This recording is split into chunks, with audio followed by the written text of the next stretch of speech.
You have exactly 60 seconds to choose. Her or your inheritance, Victoria Ashford declared, her voice cutting through the private dining room like a blade through silk. Walk out with that girl, and you'll never see another penny of the Ashford fortune. The elderly gentleman entering through the side door wasn't arriving for dinner. He was Harold Pemberton, the estate attorney, carrying documents that would shatter every assumption in the room. The Ashford family had gathered at their private club in Boston's Back Bay, the same place where 5 generations of old money had made deals and broken hearts. I sat beside Daniel, my hand in his, facing down his mother, father, 2 sisters, and enough accumulated wealth to buy a small country. We'd been together for 2 years, engaged for 2 months, and his family had finally decided to end what they called Daniel's rebellion phase. "Mom," Daniel said quietly, his grip on my hand steady. "You can't be serious." "I've never been more serious in my life," Victoria replied, her pearls catching the light as she leaned forward.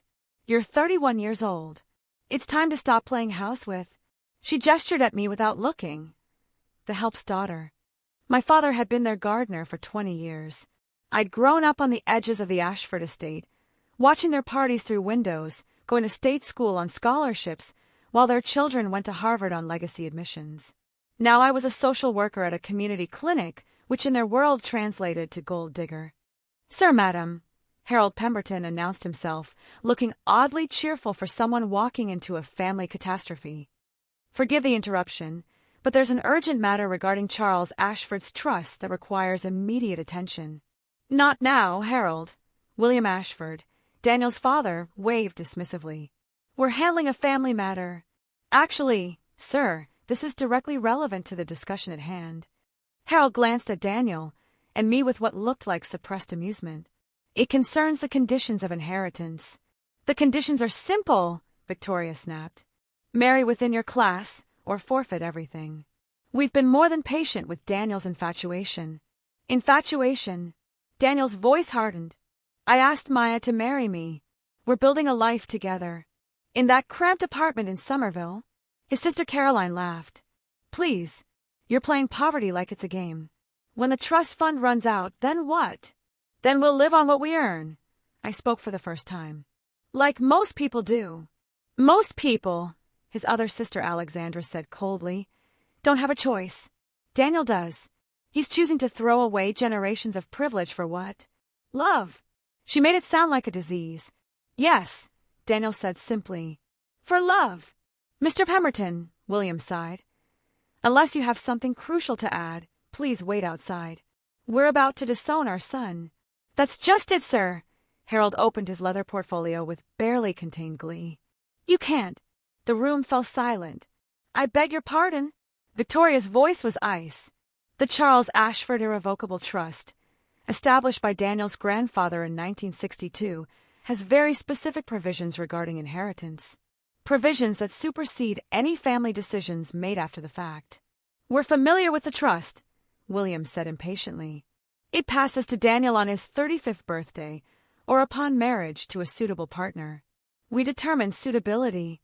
"Actually, no." Harold pulled out a document. "You don't." Charles Ashford was quite specific about this point. "May I read the relevant section?" Without waiting for permission, he continued.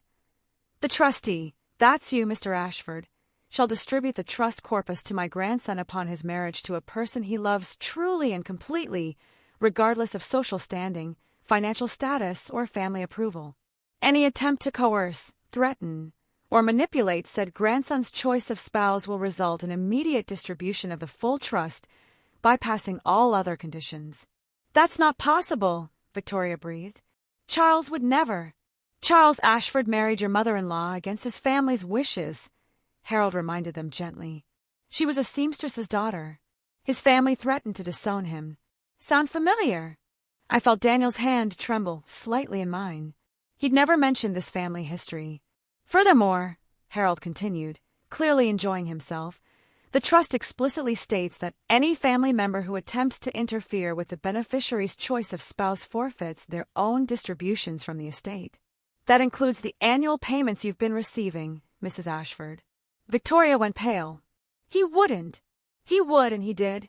Charles apparently felt strongly about history not repeating itself. He wrote, and I quote, "Love is the only wealth worth inheriting. Anyone who values money over their child's happiness deserves neither." "This is ridiculous," Caroline sputtered. "Grandfather died when I was 10. He couldn't possibly have predicted that his son would become the same snob his own father was?" Harold asked mildly. "Actually, I think he predicted it quite accurately. There's more." William had slumped in his chair. "Of course there is. The trust specifically rewards choosing love over money. If Daniel chooses to walk away from the family fortune for love, which is what you're demanding he do, the trust triples in value through various investment clauses that activate. He would receive approximately," Harold checked his figures, $300 million instead of the standard $100 million. $300 million, Alexandra whispered. "But only if he's disowned for choosing love," Harold clarified. Charles was apparently a romantic with a vindictive streak. He wanted to ensure that true love would always be more profitable than arranged marriages. "You knew about this," Victoria accused Daniel. "You've been planning this." "I had no idea," Daniel said, looking as shocked as everyone else. "Grandfather died when I was 8. I barely remember him. I have his letter here."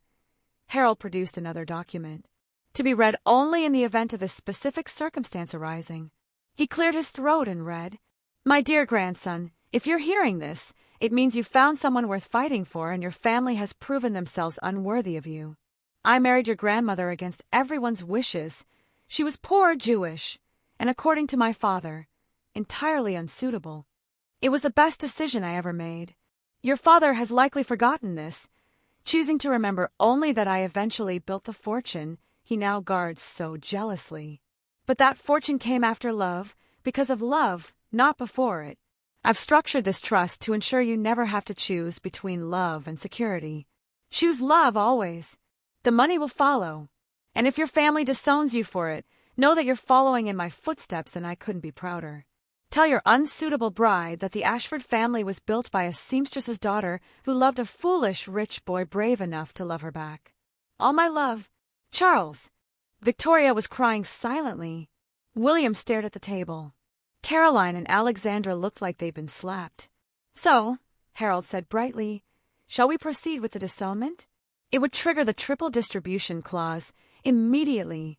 Daniel would receive his full inheritance, plus the penalties for family interference.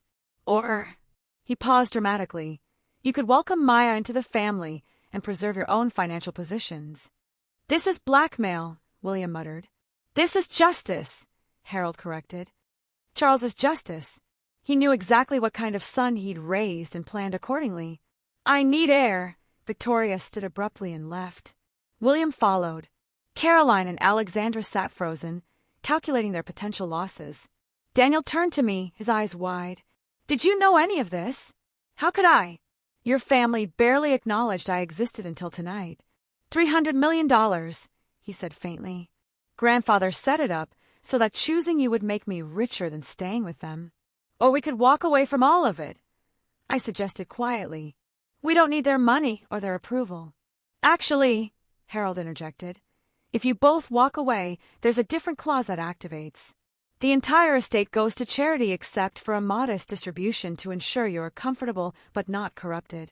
Charles really did think of everything. "How modest?" Daniel asked. $5 million. Enough to buy a house, educate children, live well but not extravagantly. He called it the happiness clause, for grandchildren wise enough to choose love over any amount of money. Daniel laughed, actually laughed. "So our options are, take nothing and get $5 million, get disowned and receive $300 million, or get accepted and inherit normally later." Essentially, yes. Charles rigged the game, so love always wins. Victoria returned, composed but changed. "Maya," she said, addressing me directly for the first time in 2 years. "Tell me about your work." "I'm a social worker," I said carefully. "I work with at-risk youth in Roxbury. Daniel mentioned you're opening your own clinic." I blinked at the unexpected interest. "Hoping to. The neighborhood needs mental health services, but Funding would be easier with the Ashford name behind it," she said quietly. "And with family support." "Mom!" Daniel sounded as surprised as I felt. Your grandfather was right, she admitted. I married your father for every reason except love. We've been coexisting for 30 years, protecting wealth instead of building happiness. I won't watch you make the same mistake. Victoria! William had returned, looking confused. I forfeit my distribution, she announced. I won't stand between our son and love. You can't be serious. Charles married Esther, the seamstress's daughter, and built an empire. We married each other's portfolios and built a mausoleum. Which legacy do you want to leave? One by one, they folded. Not from love, not yet, but from the brilliant trap Charles Ashford had laid. He'd made accepting me profitable and rejecting me catastrophic. Welcome to the family, Alexandra said stiffly. I suppose we should discuss the wedding, Caroline added, trying to salvage some control. The Ashford weddings have certain traditions. We're getting married at the community center where I work, I interrupted. Daniel's already agreed. Your grandfather's letter gave me an idea.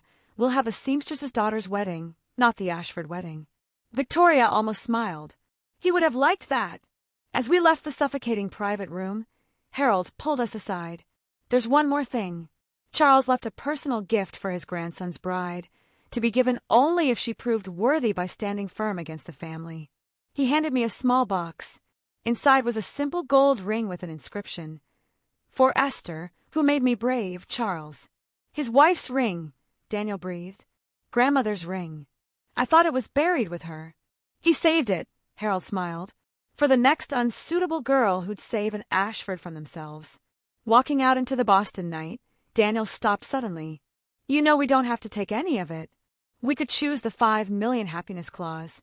Or we could take the 300 million and build 100 clinics. I pointed out. Your grandfather's money, doing what your family never would, actually helping people. Marry me, he said. Not in 2 months at the community center. Tonight. Right now. Let's find a justice of the peace and make Charles's trap complete. Your mother just accepted me 5 minutes ago. And in 5 days she'll be planning to control our wedding, our lives, our children. Grandfather knew what he was doing. Choose love, choose now, choose freedom. We got married at 10:47 p.m. in a 24-hour chapel in Cambridge, wearing the same clothes we'd worn to face his family. The witnesses were 2 MIT students who'd been walking by. Harold Pemberton arrived just in time to make it legal, producing documents he'd apparently been carrying for years. Charles would be so proud, he said, watching Daniel slip his grandmother's ring onto my finger. He always said the best revenge against snobs was happiness. The Ashford family found out the next morning, along with the news that their trust distributions had been restructured according to Charles's provisions. Those who'd threatened disown found their allowances reduced. Victoria, who'd chosen love over money, discovered a hidden codicil that rewarded her choice. We used the first $1 million to open the clinic. The second $1 million went to expanding social services in Roxbury. The third started a scholarship fund for children of domestic workers, gardeners, maids, all the people the Ashfords had employed but never seen. Charles Ashford had been dead for 23 years, but his trap worked perfectly. He'd known his family would value money over love, so he made sure choosing love paid better. He'd known they'd threaten disownment, so he made disownment a gift. He'd known they'd try to control Daniel, so he gave Daniel freedom through their own greed. But mostly, he'd known that somewhere out there was another seamstress's daughter, another unsuitable girl who'd love his grandson for himself. He built his fortune on love and wanted to ensure it would be inherited the same way. The community center wedding happened as planned, 6 months later. The Ashfords attended, still adjusting to their new reality. Victoria even smiled when she saw I was wearing Esther's ring. Grandfather would have loved you, Daniel whispered as we danced in the gymnasium we'd decorated with lights and hope. A social worker who outsmarted all of them. I didn't outsmart anyone. Your grandfather did. I just loved you. Same thing, apparently. In the Ashford family, love is the ultimate con. $300 million, all for choosing each other over everything else. Charles Ashford, the romantic with a vindictive streak, had won a game that ended decades after his death. He'd ensured that love would always be more profitable than snobbery, that choosing happiness would pay better than choosing status. His unsuitable seamstress's daughter would have been so proud.